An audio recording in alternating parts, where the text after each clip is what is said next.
तर आज दिनांक 27 मार्च 2026 आज रोजी बामणी येथे खूप वारा आणि पाऊस आला होता. 10 ते 20 मिनिटासाठीच होता, पण वारा खूप जास्त होता. त्यामुळे आमच्या आंब्याच्या झाडाचे कैऱ्या छोटे आणि मोठे पण खूप पडलेले आहे. तर आता कॅरेटमध्ये मी तुम्हाला जमा करून दाखवणार आहे आज किती नुकसान झालेलं आहे.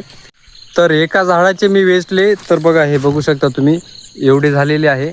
आणि वेळ खूप झालेला आहे, 7 वाजत आहेत, तर अंधार खूप पडत आहे. तर मी हे सगळे वेचतो आणि तुम्हाला नंतर घरी गेल्याच्या नंतर तुम्हाला सगळे आंबे दाखवतो किती पडलेले आहे आणि आज किती नुकसान झालेलं आहे. हे बघा, इतक्या सगळ्या कैऱ्या आणि आंबे झाडावरून खाली पडलेले आहेत. शेतकऱ्याचा किती मोठा तोटा आहे हे कदाचित शहरात बसून कधीच समजणार नाही. एक एक आंबा म्हणजे त्याची मेहनत, त्याची आशा असते आणि एका रात्रीत सगळं असं जमिनीवर येतं. आणि हे 10 ते 15 झाडेचेच आंबे मी आणलेले आहे विचून, कारण अंधार झालेला होता.